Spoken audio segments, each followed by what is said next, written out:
বন্ধুরা, কল্পনা করুন এমন এক পৃথিবীর কথা যেখানে বিবর্তনের নিয়ম উল্টে গেছে। প্রকৃতি যখন নিজের সবচেয়ে ভয়ানক শিকারকে পাঠায়, তখন মানুষ আর শিকারই থাকে না, বরং পরিণত হয় শিকারে। আজ আমরা হান্টার এমন এক অধ্যায়ে প্রবেশ করতে যাচ্ছি, যা কেবল একটি গল্পের শুরু নয়, বরং মানবজাতির অস্তিত্ব রক্ষার এক চরম লড়াই।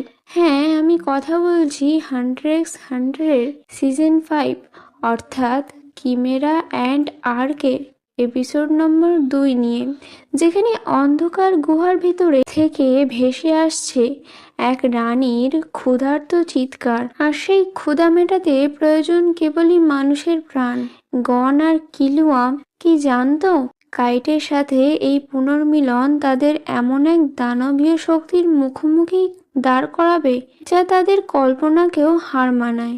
আজ আমরা ব্যবচ্ছেদ করব কিমেরা অ্যান্ড আর্কের সেই প্রথম শিহরণ জাগানো মুহূর্তগুলো, যেখানে প্রতিটি সেকেন্ডে লুকিয়ে আছে এক নতুন আতঙ্ক। চলুন গভীরে যাওয়া যাক এই অন্ধকার রহস্যের। এপিসোডটি শুরু হয় অত্যন্ত রহস্যময় এবং ভীতিজনিত এক পরিবেশের মধ্য দিয়ে।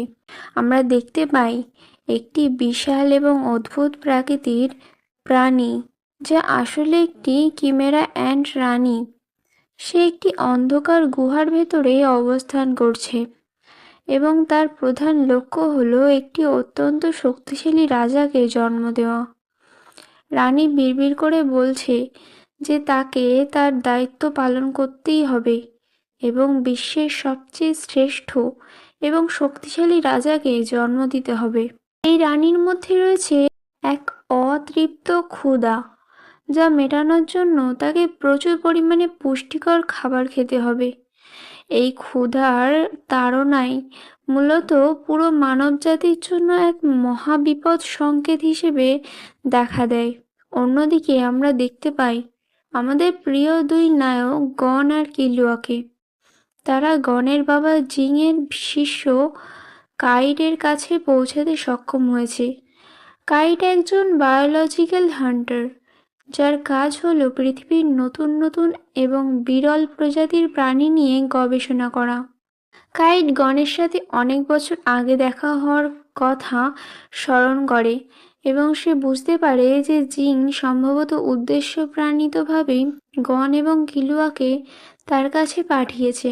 কাইটের সাথে গনের এই পুনর্মিলন তাদের জীবনের এক নতুন অধ্যায়ের সূচনা করে, যেখানে রোমাঞ্চের চেয়ে বিপদের পরিমাণ অনেক বেশি। কাইট একা কাজ করছে না, তার সাথে রয়েছে একদল দক্ষ হান্টাররা, যারা গত কয়েক বছর ধরে বিভিন্ন প্রজাতির ওপর সার্ভে করছে।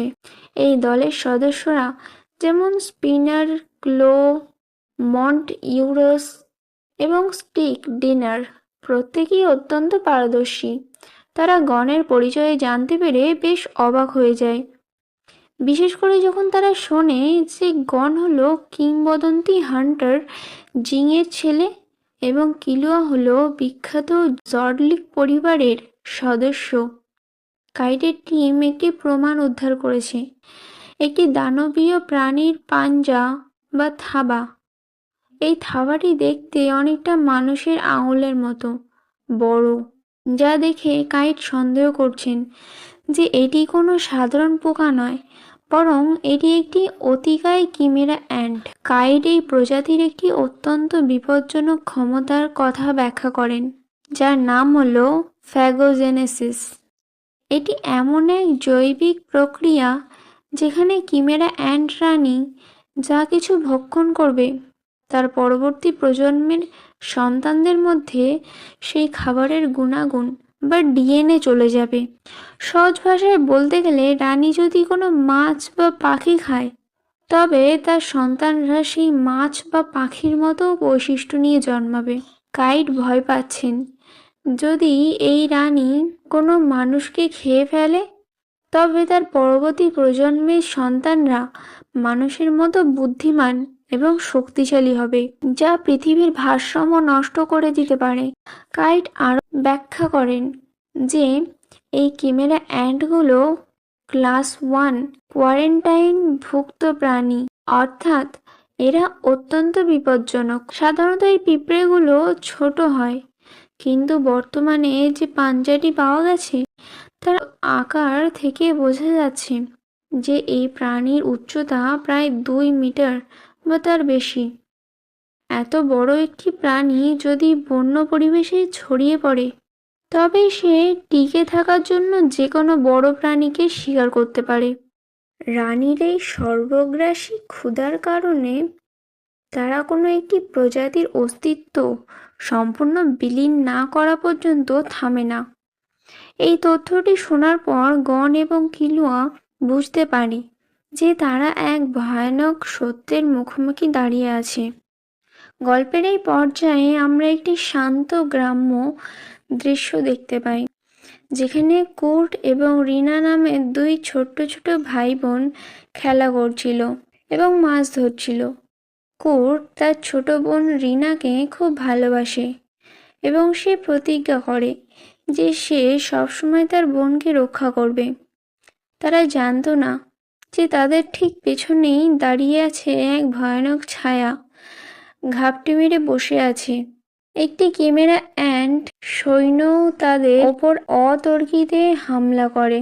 কুর্ট তার সব শক্তি দিয়ে তার বোনকে রক্ষা করার চেষ্টা করে এবং নিজেকে বীর হিসেবে প্রমাণ করার চেষ্টা করে, কিন্তু দুর্ভাগ্যবশত তারা এই দানবীয় শক্তির কাছে অত্যন্ত অসহায় ছিল। সৈন্য পিঁপড়েটি কুর্ট এবং রিনাকে ধরে রানীর কাছে নিয়ে আসে। রানী যখন তাদের ভক্ষণ করে, সে অভূতপূর্ব এক তৃপ্তি পায়। সে বলে যে এই খাবারটি অত্যন্ত পুষ্টিকর এবং সুস্বাদু। এই মুহূর্তটাই ছিল এই সিরিজের অন্যতম বড় টার্নিং পয়েন্ট। রানী যখন মানুষের স্বাদ পেয়ে যায়, সে সৈন্যদের নির্দেশ দেয় আরও বেশি করে এই ধরনের পুষ্টিকর খাবার নিয়ে আসার জন্য। এর অর্থ হলো এখন থেকে কিমেরা অ্যান্টরা পরিকল্পিতভাবে মানুষকে শিকার করা শুরু করবে, যাতে তারা আরও উন্নত এবং শক্তিশালী রাজা তৈরি করতে পারে। মানুষ ভক্ষণের ফলে কিমেরা অ্যান্টদের পরবর্তী প্রজন্মে এক বিশাল পরিবর্তন আসে। আমরা দেখতে পাই যে নতুন জন্ম নেওয়া সৈন্যরা কেবল শক্তিশালী নয়, বরং তারা কথা বলতেও শুরু করেছে। তাদের মধ্যে চিন্তা করার এবং আদেশ শোনার ক্ষমতা তৈরি হয়েছে। রানী তাদের মধ্যে থেকে একজনকে স্কোয়াড লিডার বা সেনাপতি হিসেবে নিযুক্ত করেন। এই দৃশ্যটি পরিষ্কার করে দেয় যে কিমেরা অ্যান্টরা এখন কেবল একটি পোকা নয়, বরং তারা একটি বুদ্ধিমান সেনাবাহিনীতে পরিণত হচ্ছে, যারা পৃথিবীকে দখল করে নিতে চায়। এদিকে কাইট, গন এবং কিলুয়া সমুদ্রের তীরে অনুসন্ধান করছে, যেখানে এই পাঞ্জাটি পাওয়া গিয়েছিল। কাইট আশা করছিলেন যে সেখান থেকে কোনো গন্ধ বা সূত্র ধরে তারা রানীর বাসাতে পৌঁছাতে পারবেন, কিন্তু বৃষ্টির কারণে সমস্ত গন্ধ মুছে গিয়েছিল। তারা স্থানীয় নদী এবং জোয়ারের গতিবেগ বিশ্লেষণ করার চেষ্টা করে, যাতে বোঝা যায় যে এই প্রমাণটি ঠিক কোথা থেকে ভেসে আসছে। কাইট বুঝতে পারেন যে এই শত্রু অত্যন্ত ধূর্ত এবং তারা ইতিমধ্যে কোনো একটি নিরাপদ জায়গায় তাদের ঘাঁটি তৈরি করে ফেলেছে। এপিসোডটির শেষে এক ভয়াবহ থমথমে পরিবেশ তৈরি হয়। কাইট যে বিষয়টিকে সবচেয়ে বেশি ভয় পাচ্ছিলেন, ঠিক সেটিই ঘটে গেছে। কিমেরা অ্যান্টরা মানুষের ডিএনএ আত্মসাৎ করে ফেলেছে। কিমেরা অ্যান্ট আর্কের এই সূচনা মূলত বড় ধরনের ধ্বংসলীলার ইঙ্গিত দেয়। গন এবং কিলুয়ার জন্য এটি কেবল একটি মিশন নয়, বরং তাদের টিকে থাকার লড়াই। মানুষের বুদ্ধি এবং কিমেরা অ্যান্টদের শারীরিক শক্তির এই সংমিশ্রণ ভবিষ্যতে কতটা ভয়ঙ্কর হবে তা ভেবেই কাইট চিন্তিত হয়ে পড়েন। এই রহস্যময় এবং রোমাঞ্চকর পরিস্থিতির মধ্যে দিয়েই শেষ হয় এই পর্বটি। বিবর্তনের এই খেলা এখন কেবল শুরু হলো। যে কচি হাত দুটো একে অপরকে রক্ষা করার প্রতিজ্ঞা করেছিল, সেই নিষ্পাপ প্রাণগুলো আজ এক রাক্ষসে ক্ষুধার গ্রাসে হারিয়ে গেছে। কিন্তু প্রশ্ন থেকে যায়, এই যে নতুন এক প্রজাতির জন্ম হলো, যারা মানুষের মতোই বুদ্ধিমান এবং মানুষের চেয়েও হাজার গুণ শক্তিশালী, তাদের থামানোর সাধ্য কি কারো আছে? কাইটির অভিজ্ঞতা, গণের সাহস আর কিলুয়ার সতর্কতা কি যথেষ্ট হবে এই আসন্ন প্রলয় রুখতে? নাকি আমরা ধ্বংসের এক এমন কিনারে দাঁড়িয়ে আছি যেখান থেকে ফেরার আর কোনো পথ নেই? পর্দার ওপারে থাকা রহস্যগুলো আরও ঘনীভূত হচ্ছে, আর সেই আগামীর সংঘাতগুলো দেখতে আমাদের সাথেই এই যাত্রায় যুক্ত থাকুন। আজকের মতো এখানেই বিদায় নিচ্ছি, তবে ক্যামেরা অ্যান্ডদের এই রোমাঞ্চকর দাস্তান চলতেই থাকবে। দেখা হচ্ছে ইতিহাসের সবচেয়ে অন্ধকার সেই পরবর্তী অধ্যায়ে।